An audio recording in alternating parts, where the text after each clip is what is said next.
February 1990. Cherokee Studios, Los Angeles. The Pixies, one of alternative rock's most influential bands, walk into a recording session that should mark their triumphant follow-up to the platinum-selling Doolittle. Instead, they discover the studio is haunted by pirate radio broadcasts. After 6 p.m., ghost voices bleed through the mixing desk. Guitar amplifiers hum with unexplained interference. The producer refuses to tell the record label anything is wrong. But the technical problems are nothing compared to what's happening inside the band. 3 members have relocated from Boston to Los Angeles. The fourth, bassist Kim Deal, stayed in the UK to record with another band, sending a message louder than any amplifier hum.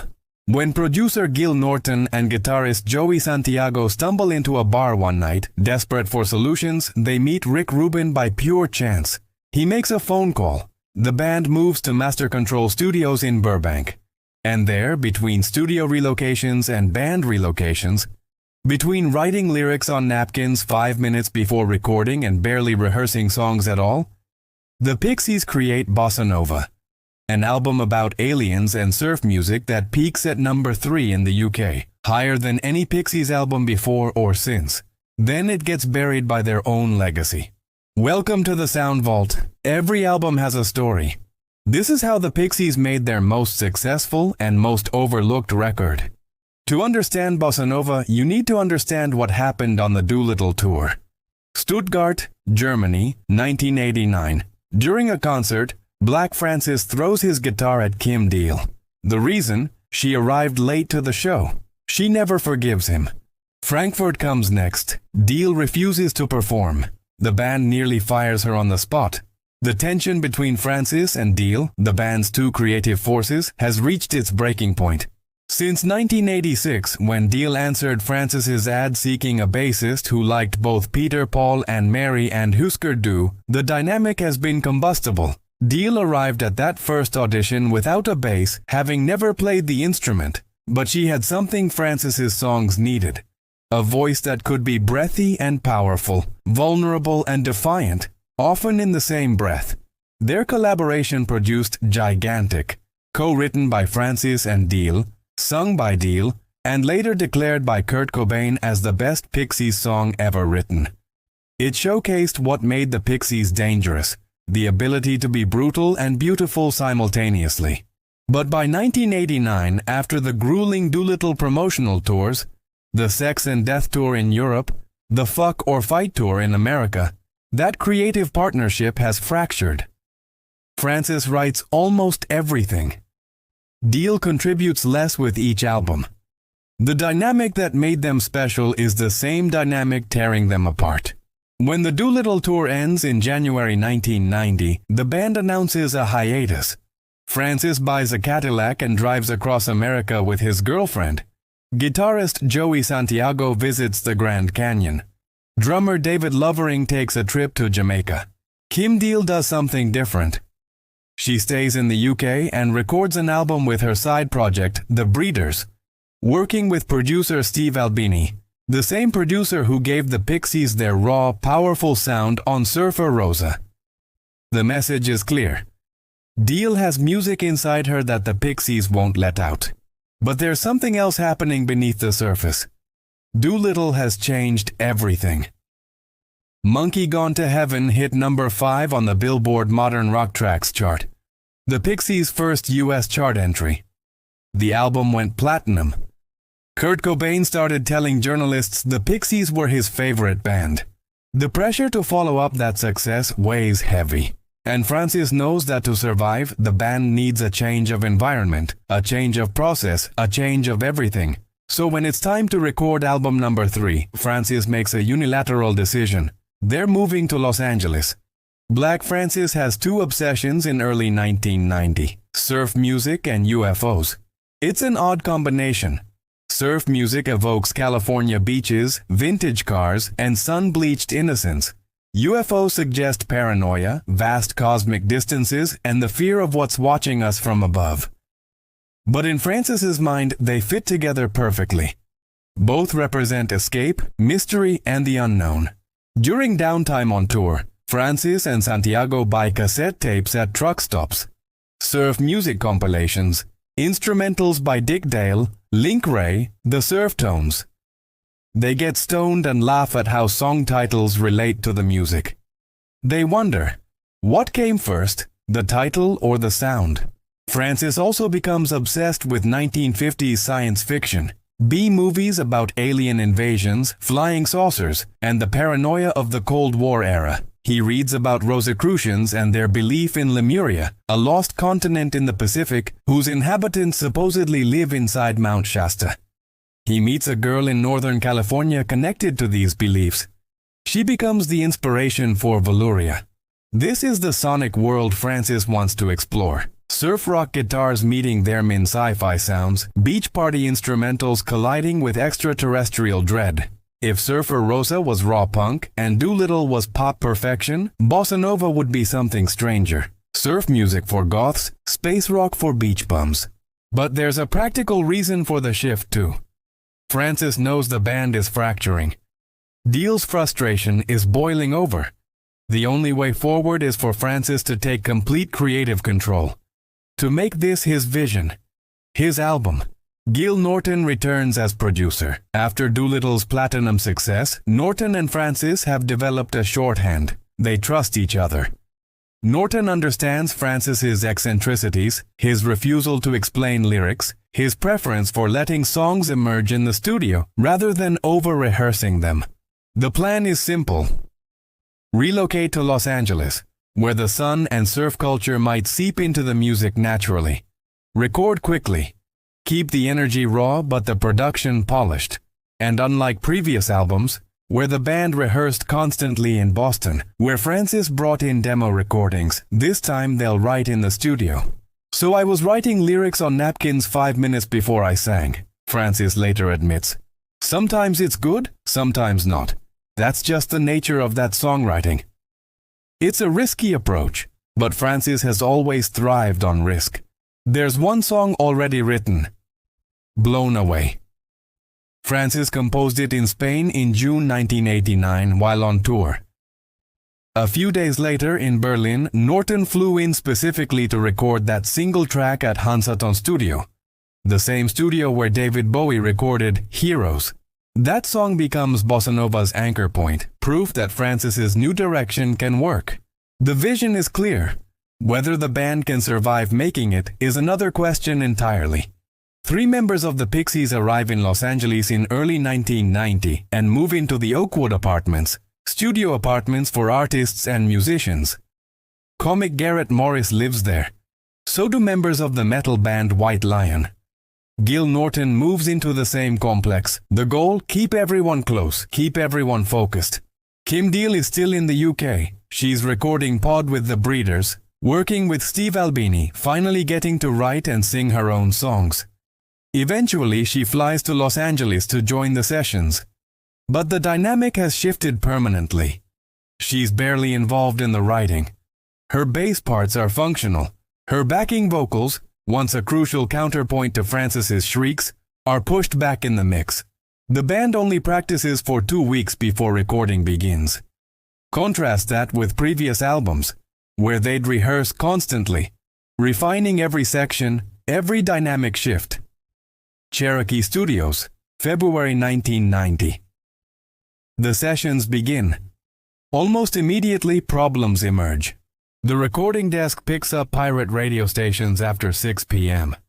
Phantom voices bleeding through, disrupting takes. Norton tries recording overdubs at another studio while Cherokee addresses the issue. He returns to find an even worse problem. Every time someone plugs into a guitar amplifier, it generates an unbearable hum. The studio is essentially unusable. Norton refuses to tell 4AD owner Ivo Watts Russell. He doesn't want the label panicking. Instead, he and Santiago go to a bar to decompress, to figure out what to do next. Pure chance, Rick Rubin walks in, the legendary producer of Run DMC, Beastie Boys, and Slayer. Norton and Santiago explain their predicament. Rubin doesn't hesitate. He has his secretary find them another studio immediately. The band moves to Master Control Studios in Burbank. Additional sessions happen at Silver Lake Sound Studios and Ariel A Studios. The album becomes a patchwork recorded across Los Angeles, with Blown Away coming from that Berlin session months earlier. But the chaos breeds creativity. Without extensive rehearsal, without demo recordings to reference, the songs emerge organically. Santiago's guitar work becomes more spacious, more textured. He's no longer just a punk guitarist ripping through brutal riffs.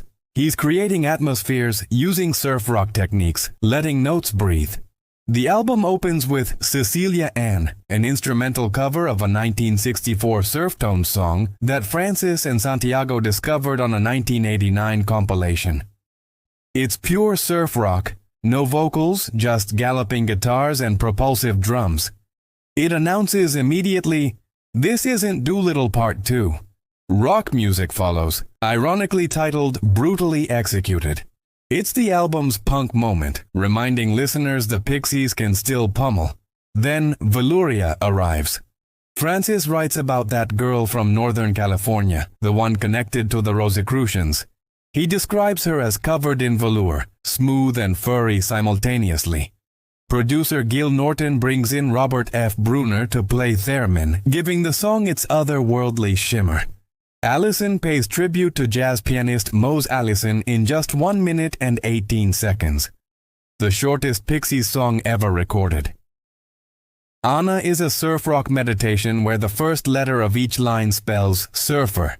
She's my fave, undressing in the sun, return to sea, by, forgetting everyone, 11 high, ride a wave. The Happening imagines alien abduction in Las Vegas. Blown Away swaggers with confidence. Dig for Fire channels Talking Heads. Francis later admits it's a David Byrne impression, not even trying to hide the influence. The production leans toward rawness compared to Doolittle's polish. Deal's bass sits lower in the mix. Some critics later note she seems almost absent. The drums, engineered differently than Steve Albini's approach on Surfer Rosa, sound more processed, less immediate. But there's beauty in the spaciousness. Santiago's guitar work on All Over the World, the longest Pixies song ever recorded, moves through multiple sections, showing the band could stretch out, could experiment with structure. Francis writes constantly, frantically, napkins, scraps of paper, whatever's available. 5 minutes before vocal takes, he's still refining lyrics. It's terrifying and exhilarating. And through it all, Kim Deal watches her role diminish. Not a single song features her as co-writer. Her voice is relegated to background harmonies. The album that becomes Bossanova is essentially Black Francis's first solo record, performed by the Pixies. The making of Bossanova reveals the fault lines that will eventually break the Pixies. Creative control sits entirely with Francis. For a band that built its reputation on the tension between Francis's manic energy and Deal's cool restraint, this imbalance proves corrosive. Deal's contributions, once vital to songs like Gigantic, are minimized to the point of erasure. In interviews during this period, Deal's frustration becomes clear. "I'd like to sing more," she tells Melody Maker in 1990. "That'd be cool. But I started the Breeders to prove I can do that." The message is diplomatic but unmistakable. The Breeders aren't a side project anymore. They're Deal's creative escape hatch. When journalists ask if she writes the same kind of songs as Francis, she jokes, "Do I write the same kind of songs as Charles? No, get out of here. I don't care about the Bible. I don't care about UFOs. Who wants to know about that stuff? No, I'm joking. Charles's songs are good." The joke reveals the truth. Deal has a different vision, different interests, different strengths. In the Breeders, she can explore them. In the Pixies, she's increasingly a hired hand. Drummer David Lovering later describes the Bossanova sessions as enjoyable but different. "We'd passed the sophomore test with Doolittle and You're Trying to Survive in Music, so we had to pass the junior test with Bossanova. Those years we were just flying, pushing out record after record. But that speed comes at a cost. The band spends less time together." Francis has moved to Los Angeles. The relocation separates them from their Boston roots, from the community that nurtured them. Santiago recognizes the pressure. What with Charles packing up in Boston and relocating in LA, and the upheaval between himself and Kim Deal, the band had spent less time together than before, and Charles had less songs prepared. Even the natural disasters intervene. Los Angeles experiences an earthquake during the sessions. The band jokes about it, but the instability feels metaphorical. And there's exhaustion. 2 albums in 2 years. Surfer Rosa, Doolittle, followed by relentless touring. The loud, quiet, loud dynamics that make Pixies songs so explosive require intense focus and energy. Night after night of performing at that intensity drains them. Francis's work ethic borders on manic. He writes constantly, records immediately, moves to the next song without pause. For musicians who thrive on spontaneity, it's exciting. For those who prefer collaboration and refinement, it's alienating. The album's production choices reflect these tensions. Critics later note that Bossanova sounds less cohesive than Doolittle, less raw than Surfer Rosa. It occupies a middle ground, polished but not pop, rough but not punk. Some hear it as the Pixies finding a new voice. Others hear a band losing its way. Deal's near absence in the mix becomes a point of controversy.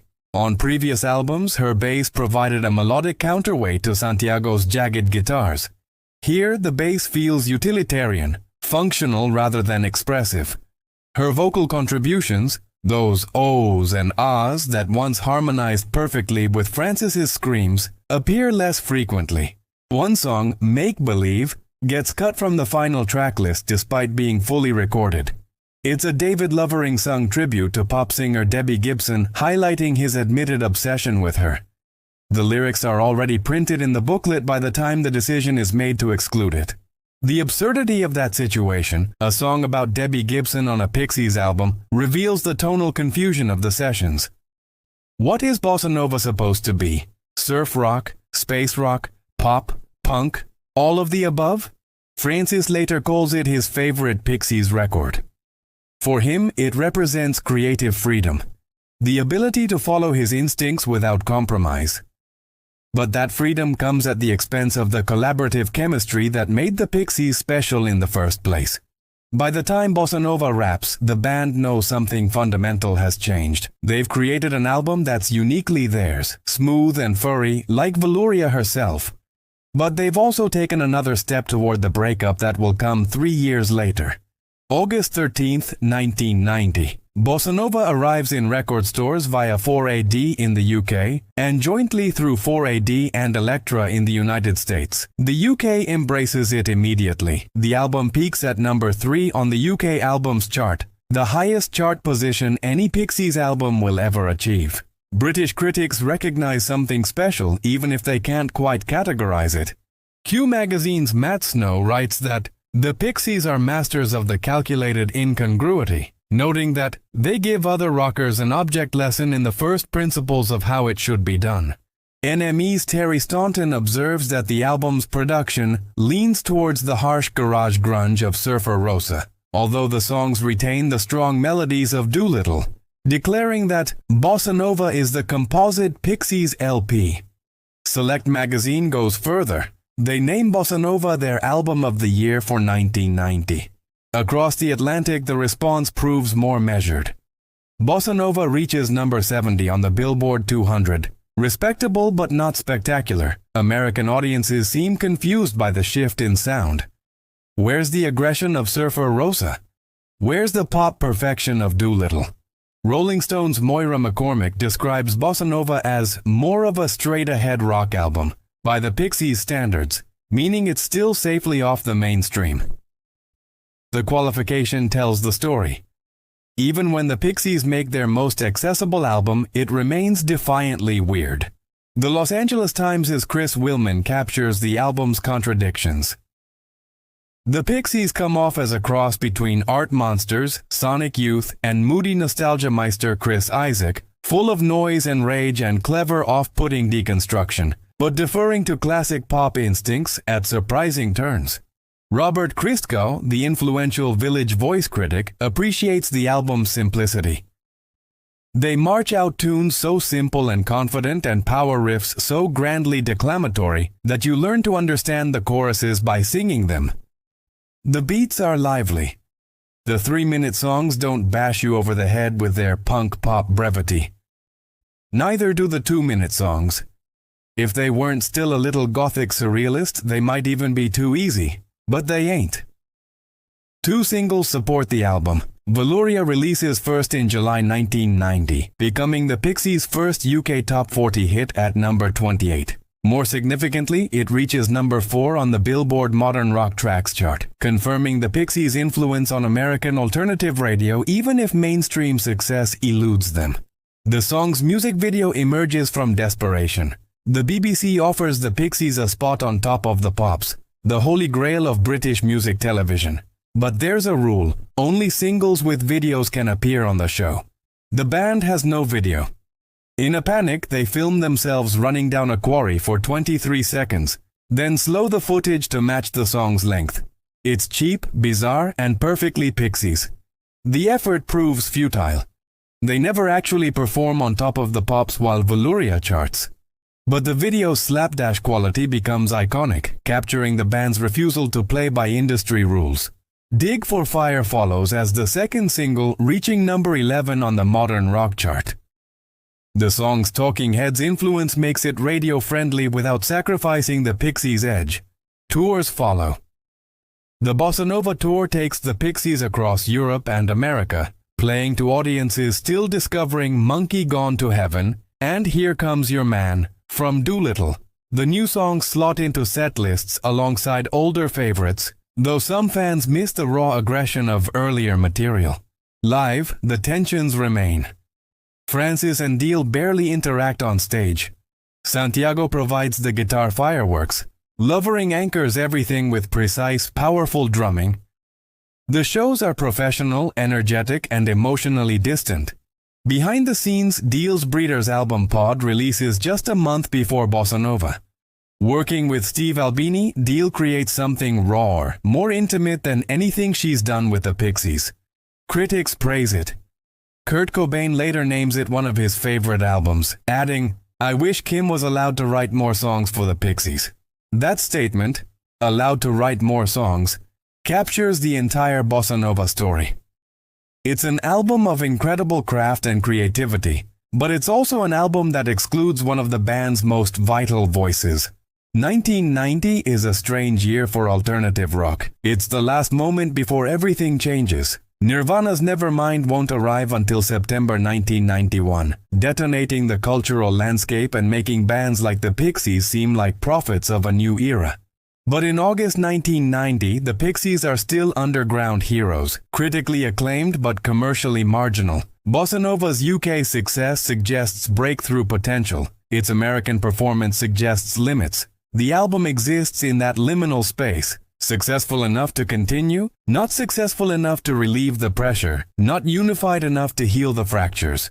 Bossanova's influence operates in whispers rather than shouts. While Doolittle became the template for 1990s alternative rock, teaching Nirvana, Weezer, and countless others how to marry punk aggression with pop melody, Bossanova charts a different path. It proves a band can pivot, can explore new territory, can reject expectations even at the moment of greatest commercial potential. The album's surf rock influence ripples forward in unexpected ways. When Quentin Tarantino places Dick Dale's Misirlou at the opening of Pulp Fiction in 1994, he's tapping into the same surf rock as cool aesthetic that the Pixies explored 4 years earlier. The connection isn't direct, but the cultural shift, surf music reclaimed as transgressive retro sounds made contemporary, owes something to albums like Bossanova. Joey Santiago's guitar work on Bossanova expands what alternative guitarists think is possible. Where previous Pixies albums featured Santiago's signature technique, brutal, percussive, often atonal, Bossanova showcases his range. The shimmering lead on Anna, the textured atmospherics of Is She Weird, the space rock explorations of The Happening, These moments influence guitarists looking beyond punk's three-chord template. Radiohead's Tom York, who calls the Pixies band that changed his life, absorbs these lessons. The atmospheric guitar work on OK Computer and Kid A owes a debt to Santiago's willingness to prioritize texture over technicality, mood over muscle. The theremin on Velouria, played by Robert F. Bruner, reintroduces that vintage sci-fi instrument to alternative rock. Later bands from Portishead to Arcade Fire use theremins to evoke similar otherworldly sounds, bridging nostalgic Americana with cosmic unease. But Bossa Nova's greatest impact might be what it teaches about creative control and collaboration. For Black Francis, the album represents artistic freedom, the ability to pursue his vision without compromise. The result is cohesive, distinctive, and undeniably his. For Kim Deal, it represents creative suffocation. Within 3 years, she leaves the Pixies to focus entirely on the Breeders. Their 1993 album Last Splash goes platinum, featuring the hit single Cannonball. Deal proves she doesn't need the Pixies. The Pixies needed her. The lesson reverberates through alternative rock. Collaboration breeds chemistry, but unchecked ego destroys bands. The tension that makes the Pixies exciting on Surfer Rosa and Doolittle becomes the poison that kills them by 1993. Kurt Cobain watches all of this closely. He's already declared the Pixies his favorite band, already admitted that Smells Like Teen Spirit was his attempt to rip off the Pixies. When Bossa Nova arrives, he's working on Nevermind with producer Butch Vig.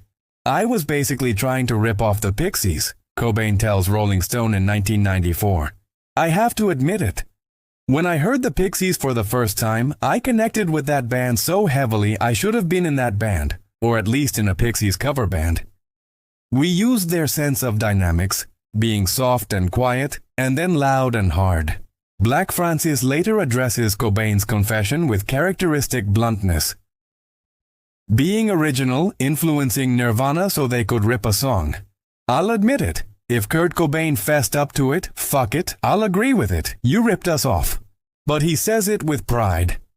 The Pixies' loud, quiet, loud dynamics become grunge's blueprint. Nirvana, Pearl Jam, Soundgarden, Alice in Chains, they all use the template the Pixies perfected. Bossa Nova refines that approach, proving the dynamics work in different contexts. You can be quiet and surf rocky, loud and space rocky. You can whisper about aliens and scream about beach parties. The formula is versatile. The album's commercial success in the UK, number 3, their highest chart position ever, suggests an alternate history where the Pixies become massive. But America's lukewarm response, number 70, reveals the limits of their crossover potential. They're too weird for mainstream radio, too melodic for underground purists. Bossa Nova crystallizes their position, influential beyond measure, commercially marginal by design. Later artists recognize this. Modest Mouse builds a career on Pixies-inspired dynamics. The Strokes channel their jagged energy. Arctic Monkeys cite them as foundational. Even pop artists like Dua Lipa's producers study Pixies songs for their sense of tension and release. But Bossa Nova itself gets overlooked. When people think Pixies, they think Surfer Rosa's raw power or Doolittle's pop perfection. Bossa Nova becomes the forgotten middle child, accomplished but overshadowed, influential but ignored. In 2008, Mobile Fidelity Sound Lab reissues Bossa Nova, remastered from the original analog tapes. Audiophiles rediscover its sonic qualities, the separation between instruments, the space in the mix, the textures that digital compression had flattened. But even that revival doesn't reclaim Bossa Nova's place in the Pixies' legacy. When the band reunites in 2004, they play fewer songs from Bossa Nova than from any other album. Fans want Debaser and Where Is My Mind? They tolerate Velouria and Dig for Fire. The deeper cuts remain deep. Yet for musicians studying craft, Bossa Nova offers lessons Doolittle can't teach. It shows how to reinvent without abandoning identity, how to take risks at the moment of greatest commercial pressure, how to make an album that's confidently different, even if that difference alienates some fans. The album appears in the book 1001 Albums You Must Hear Before You Die. recognition of its place in rock history, even if that place isn't at the forefront. And for Black Francis, it remains his favorite Pixies album. In interviews, he returns to it repeatedly, defending its choices, celebrating its freedom. He knows it cost him Kim Deal. He knows it confused fans. But he also knows it's exactly the album he wanted to make. That artistic integrity, the willingness to follow vision over commerce, becomes Bossanova's greatest gift to alternative rock. It proves you can succeed on your own terms, even if success looks different than you imagined. Bossanova doesn't generate tabloid drama or lawsuit scandals. Its controversies simmer beneath the surface, rooted in creative dynamics and unspoken resentments. The central controversy: Kim Deal's marginalization. Every Pixies album before Bossanova featured Deal's contributions, sometimes minor, sometimes essential. Gigantic, co-written with Francis and sung by Deal, became one of their signature songs. Silver from Doolittle carried her touch. Even when she wasn't writing, her bass lines and backing vocals shaped the sound. On Bossanova, she's essentially a session musician. No co-writing credits. Her bass parts, while competent, lack the melodic inventiveness of previous albums. Her voice appears sporadically, pushed back in the mix. Critics notice, fans notice. Deal herself notices. The lyrics on this album are fundamentally different, she tells journalists, noting the shift to space aliens and science fiction. She doesn't say what she thinks about that shift, but the subtext is clear. This isn't her music. Years later, music journalists analyze Bossanova's production. Some theorize Francis deliberately buried Deal in the mix, asserting dominance after years of tension. Others suggest producer Gil Norton prioritized Francis's vision, knowing where the songs originated. Deal herself remains diplomatic publicly, saving her creative voice for the breeders. But the hurt lingers. The Stuttgart incident, Francis throwing his guitar at Deal, casts a long shadow. Some fans view it as a moment of road exhaustion, understandable if not excusable. Others see it as symbolic of Francis's controlling behavior, his inability to share creative space. Deal never forgives the incident. In interviews over the following decades, she refers to it obliquely, never naming Francis directly but making clear the wounds remain. There's also controversy around the album's reception. When Select names Bossanova Album of the Year, some critics scoff. How can this be better than Doolittle? Where's the raw power of Surfer Rosa? The backlash reveals the uncomfortable truth. Alternative rock fans often resist evolution. They want bands to repeat successful formulas, to deliver the same album with minor variations. When bands pivot, especially toward more accessible sounds, purists cry sellout. Bossanova isn't more accessible than Doolittle. If anything, it's weirder, more willfully obscure. But its cleaner production and surf rock influences feel like compromise to some ears. The band's own ambivalence contributes to the controversy.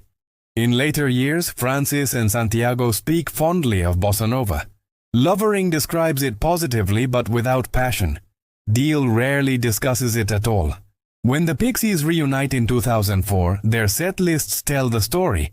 Lots of Surfer Rosa, lots of Doolittle, bits of Trompe le Monde, almost nothing from Bossanova beyond Velouria, and occasionally Dig for Fire. Francis later admits he struggled to perform Bossanova songs live after the reunion. I had to relearn them, he says. The implication? Even he had moved on from the album emotionally. There's a cultural controversy too. In 1990s, the Pixies are underground heroes, respected by musicians but largely ignored by mainstream America. Bossanova peaks at number 70 on the Billboard 200, respectable but not groundbreaking. 1 year later, Nirvana's Nevermind explodes. Suddenly, the loud, quiet, loud dynamics the Pixies pioneered become the sound of a generation. Alternative rock goes mainstream. Bands that cite the Pixies as influences sell millions of albums. The Pixies watch from the sidelines. They influence the revolution but don't benefit from it commercially. When they tour in 1991 and 1992, they're opening for U2, playing to arena crowds who don't know their songs, who are waiting for the headliners. The indignity stings. Here's a band that taught Nirvana everything, reduced to opening act status. Bossanova's relatively weak American performance makes it harder to leverage their influence into commercial success. There's also the matter of the missing song. Make Believe, David Lovering's Debbie Gibson tribute, gets cut from the final tracklist despite being recorded and included in the album booklet. Some fans speculate it was too silly, too pop, too off-brand for an album Francis wanted taken seriously.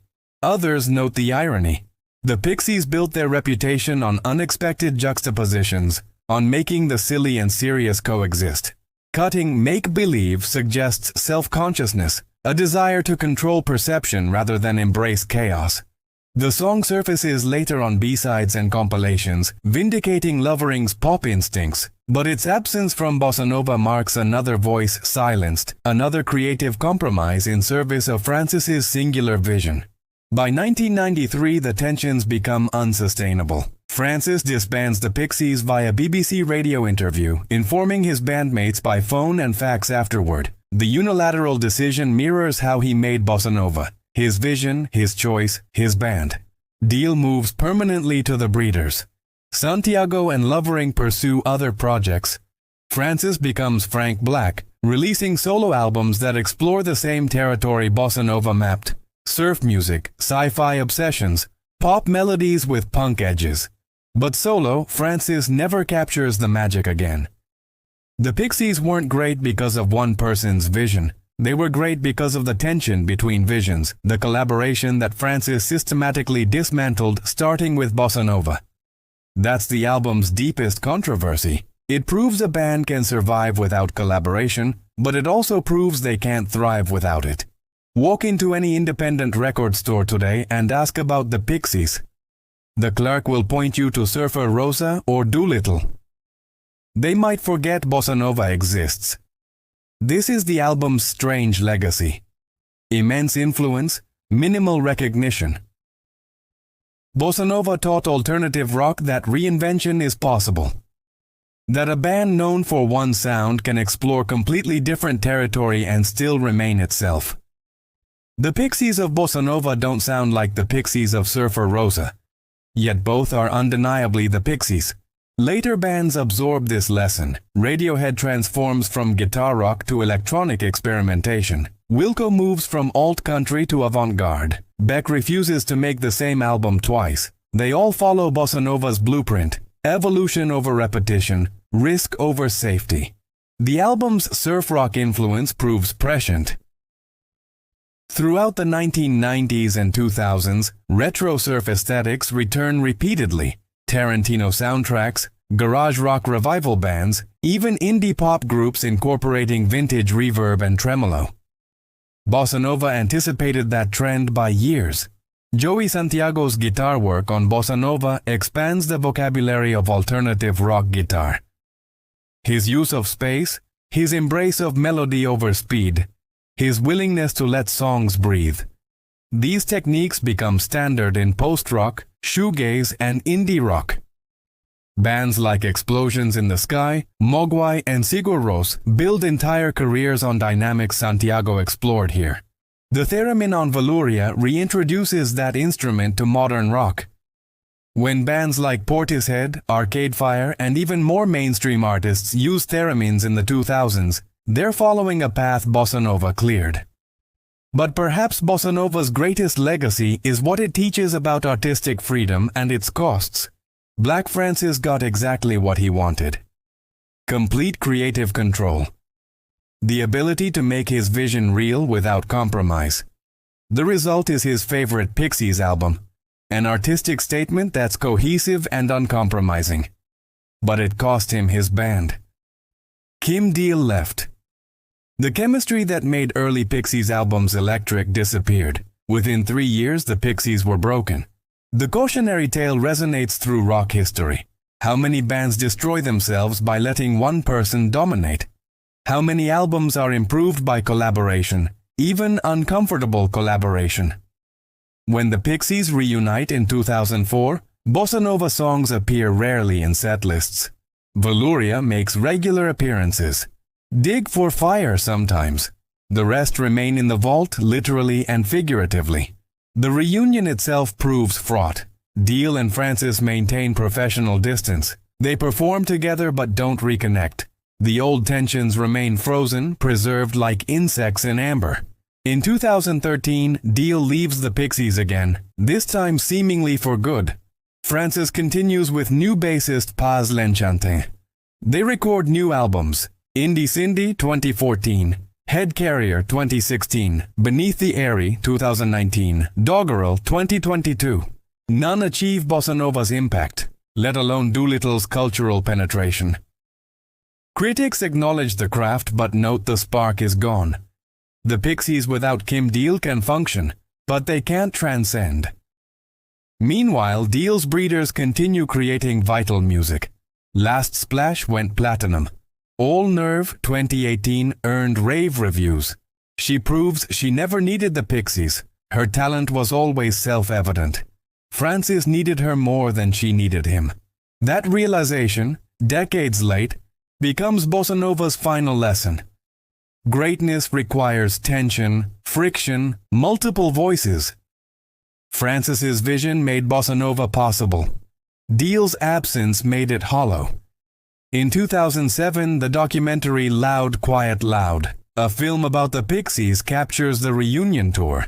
It shows four people who barely communicate, who share a stage but not a connection. The film is heartbreaking and honest. This is what Bossanova's creative process birthed. Professional competence without emotional investment.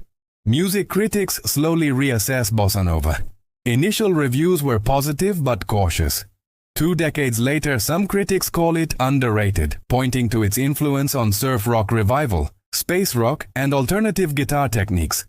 Pitchfork's 2009 reassessment notes, Bossanova finds the Pixies exploring territory that would later be mapped extensively by post-rock bands. The spaciousness, the textural guitar work, the willingness to let songs develop gradually. These are techniques Mogwai and Explosions in the Sky would later perfect. But reassessment doesn't translate to popularity. When Spotify reveals streaming data, Bossanova tracks lag far behind Surfer Rosa and Doolittle. Velouria accumulates decent plays. Everything else remains obscure. The album exists in a strange space, historically significant, culturally overlooked. It's the Pixies album for Pixies obsessives, for musicians studying craft rather than casual fans seeking hits. Black Francis's solo career repeatedly returns to Bossanova's themes: surf music, science fiction, UFOs, space. His 1993 solo debut as Frank Black explores similar territory. Critics note the parallels, often unfavorably. Turns out Bossanova worked because it was the Pixies exploring Francis's vision, not Francis exploring it alone. Joey Santiago's post-Pixies work, film scores, guest appearances, his band The Martinis, showcases the guitar techniques he developed on Bossanova. His scoring work particularly benefits from Bossanova's lessons about texture and atmosphere. David Lovering becomes a magician. Seriously, he performs as the scientific phenomenalist. He rarely discusses Bossanova in interviews, focusing instead on earlier Pixies albums or his magic career. Kim Deal thrives. The breeders remain active. She collaborates with other artists, produces music on her terms, and never looks back with visible regret. When asked about Bossanova, she's diplomatic. It's a good record. Charles made the record he wanted to make. That statement, Charles made the record he wanted to make, contains volumes. It acknowledges Bossanova's quality while highlighting its fundamental problem. It's Charles's record, not the Pixies' record. In 2024, as Bossanova approaches its 35th anniversary, no major reissue campaign emerges. No deluxe edition with unheard demos. No documentary exploration of its making. The album remains exactly where it's always been. Respected, influential, and somehow invisible. But for those who dive deep, Bossanova offers rewards. It's the Pixies at their most exploratory, most willing to risk alienating fans in pursuit of artistic growth. It's an album that values atmosphere over aggression, texture over technique. Listen to Anna and hear a band that could have been ambient pioneers. Listen to The Happening and hear space rock before it had a name. Listen to Velouria and hear pop music refracted through alien frequencies. These aren't the songs that changed alternative rock. They're not the songs that influenced Nirvana or taught a generation to play guitar. But they're the songs that prove the Pixies were more than their influence, more than their dynamics, more than their reputation. They were, at least on Bossanova, a band brave enough to evolve, even if that evolution confused fans and fractured relationships. That bravery deserves recognition. That willingness to risk everything on a vision, however flawed, deserves respect. Bossanova may not be the best Pixies album, it may not be the most influential, but it's the most honest portrait of a band at a crossroads, choosing between collaboration and control, between chemistry and vision, between what made them great and what one person thought could make them greater. Black Francis chose control, he got Bossanova, and then he lost everything else. In the summer of 1990, 4 people walked into studios across Los Angeles with a choice: continue making music the way they always had, or risk everything on a new direction. Black Francis chose the new direction. He wrote about aliens and surf music. He recorded vocals from lyrics written on napkins 5 minutes earlier. He took complete creative control and made exactly the album he envisioned. Kim Deal stood in that same studio, her bass barely audible in the mix, her voice pushed to the background, and made a different choice. She decided to leave. Not immediately, that would take 3 more years. But the decision crystallized during Bossanova's creation. This was no longer her band. And maybe that's the real story here. Not the surf rock influences or the theremin on Velouria or the chart position in the UK. The real story is about what happens when vision supersedes collaboration, when one person's artistic freedom becomes everyone else's creative death. Bossanova is Black Francis's masterpiece and the Pixies' beginning of the end. Both things are true, both things matter. The album that reached number 3 in the UK and number 70 in America. The album that influenced post-rock and surf rock revival and space rock aesthetics. The album that almost nobody talks about when they talk about the Pixies. It's there in the vinyl bins, waiting. A time capsule from 1990. Capturing the moment when one of alternative rock's most important bands chose artistic risk over commercial safety, individual vision over collective chemistry. They made something beautiful and strange, smooth and furry, like Velouria herself. And then they spent the next 3 years falling apart. Maybe some albums are meant to be transitional, bridges between what was and what will be. Bossanova bridges Doolittle's pop accessibility and Trompe le Monde's aggressive experimentation. It bridges the Pixies as a band and the Pixies as Black Francis's solo project in everything but name. History judges it as lesser. The streaming numbers don't lie. The reunion set lists confirm it. But for 90 seconds when Velouria hits its chorus and the theremin sings and Black Francis screams her name, in that moment Bossanova is everything the Pixies could be. Weird and wonderful, aggressive and melodic, familiar and alien. That moment is worth the price of admission, worth the creative battles, worth the relationships fractured and the careers redirected. One perfect song on an imperfect album from a disintegrating band. Sometimes that's enough. This has been the Sound Vault. Every album has a story.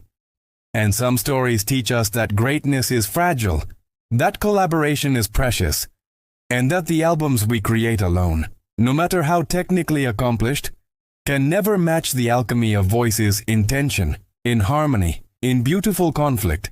Bossanova proved Black Francis could make a Pixies album by himself, but it also proved he shouldn't have.